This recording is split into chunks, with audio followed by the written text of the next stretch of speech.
Ассалаумағалейкум қазақ елі.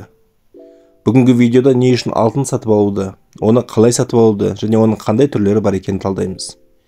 Менің есімім Олжас, бұл арнаны өзім білген, үйренген және естіп оқыған ақпараттарымды сіздермен бірге бөлісіп отыруға арнадым. Олай болса, бастаймыз.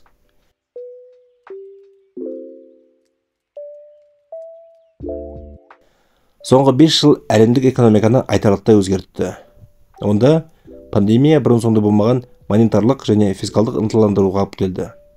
Содан кейін жоғары инфляция және соңғы 40 жылда болмаған ақша несие саясатының күрт қатаюы.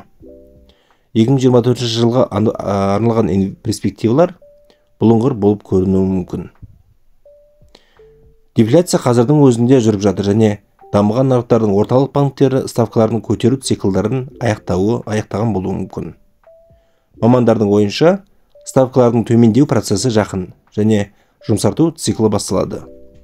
Экономиканы жоғары пайыздық мөлшерлемелермен қайта қарастырған кезде нарықтағы жағдай нөлдік мөлшерлемелер және үнемі төмен инфляция кезеңіне орала қоймайды. Оның орнына компаниялар мен инвесторлар жаңа ортаға бейімделуі мүмкін. Және диверсификация жасау мақсатында алтынды сатып алу мүмкін. Алтынға арналған ETF-тар, алтын өндіретін компаниялардың акцияларын алу мүмкін. Болмаса, сенімді компаниялардың және мемлекеттік органдардың облигацияларын алу мүмкін. Үшінші нұсқасы, дивидендтерді үзбей үнемі төлейтін және оның сомасын үнемі көбейтіп отыратын халық арасындағы дивидендтік корольдер деп аталатын компаниялардың акциясын алу мүмкін.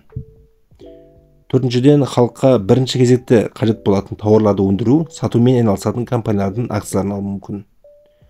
Бесіншіден, девальвацияға төзімді валюталар, яғни доллар мен евроны сатып алу арқылы өз активтерін қорғауы мүмкін.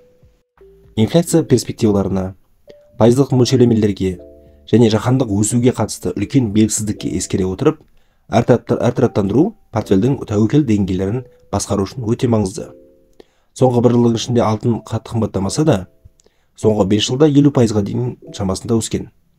Бұл ол 10 жылдың ішінде одан да артық өспеген, бірақ негізінде. Бұл активті көп инвесторлар негізінде пайда табу мақсатында емес, өз қаражатын сақтап қалу мақсатында сатып алады. Қаржылық несиелік саясаттың жұмсаруын барлық дерлік мамандар күтіп отыр. Мүмкін екінші жартыжылдықта басталуы мүмкін.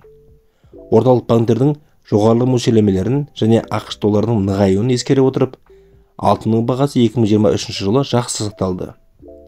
Мына инфографикке қарасаңыз, Қазақстанның өзінде 2023 жылы 38.729 алтын құймасы сатып алынған.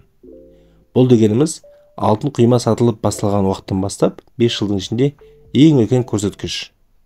Бұл көрсеткіштің ұлғаю себебі алтынның бағасының күрт өсуіне де байланысты болуы мүмкін. Яғни осы тенденция ары қарай сақталып қалу деген мүмкіндігін үмітпен алып жатқандар болуы мүмкін. Геосаяси шиеленісінің дәрежесін ескеру керек. Біз саясаттың 2024 жылы маңызды рөл атқарады деп күтеміз.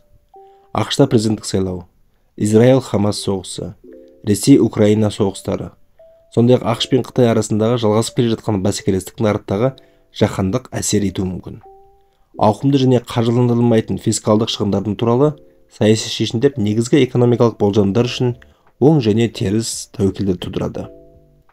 Соғыс және геосаяси белгісіздік жағдайында инвестициялау қиын болуы мүмкін және инвесторлар алдағы құбылмалыққа дайын болу керек. Орталық банктер алтын сатып алуды жалғастырып жатыр. 2022 жылы оқиғалар федералдық резервтік жүйе мен үлкен жетілік елдерінің орталық банктері ресейдің сыртқы валюта резервтерін қатырған кезден бастап көптеген орталық банктер өздеріне ескерткен болатын. Алайда 2022 жылдың қараша айынан бастап орталық банк Қытайдың алтынды 11 ай қатарынан сатып алып жатқанын хабарлады.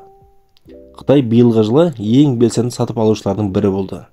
2024 жылы алтын экономикалық белгісіздік және геосаяси тәуекелдер жағдайларында тартымды актив болып қала берді.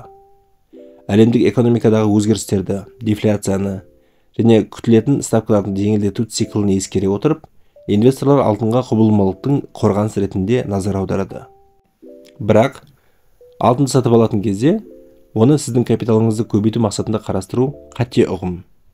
Ірі инвесторлар алтынның қай түрін болса да капиталды сақтау мақсатында қарастырады.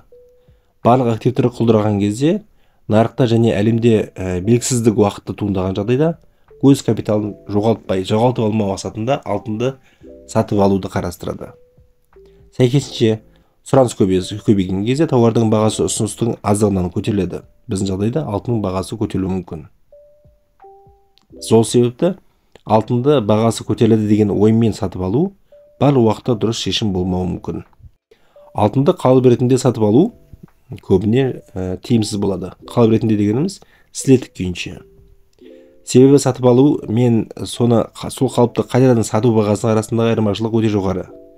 Және тез арада сату қажеттілігі бар болса, ұтылып қалу қаупіміз жоғары болады. Ал алтынның орнына не алуға болады дейтін болсаңыз, алтынды өндіретін компаниялардың акцияларын сатып алу тиімдірек болуы мүмкін.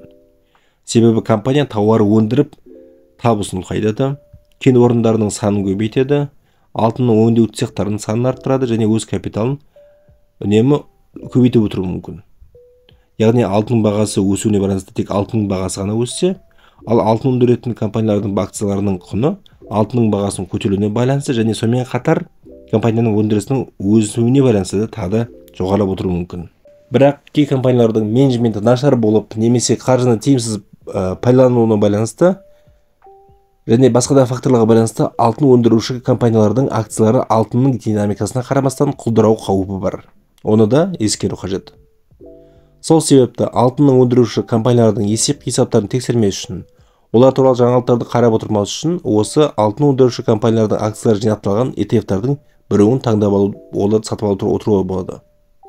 Экранда қазір алтынға арналған ең танымал ETF-тардың тикерлері көрсетілген. Сонымен қатар GDX тикері бар, KASE Global'да сатылатын ETF-та көрсетілген. ETF-та сатып алудың жақсы жері, сол ETF құрамындағы бір немесе бірнеше компаниялардың акциясы төмендеп жатса, басқалардың арқасында қатты өзгеріске ұшырамауы мүмкін. Бірақ барлығы нарыққа, геосаясатқа байланысты. Алтынды қалып күйінше аласыз ба, акцияларды аласыз ба, тіпті мүмкін индексті қайталайтын фьючерстерді арқылы сатып алып сауда жасайсыз ба, әлде пассивті түрде ETF-ті аласыз ба, ол сіздің таңдау. Бірақ есте сақтау қажет факт, алтынды капиталды көбейту мақсатында емес, сақтап қалу мақсатында сатып алады. Егер видео ұнаса лайк басып, подписка жасап, қоңырауды басуды сұраймын. Себебі солай қазақша контенттің көбеюіне және өз отандастарымызға финанстық сауаттылықты дәріптеуге мүмкіндік пайда болады.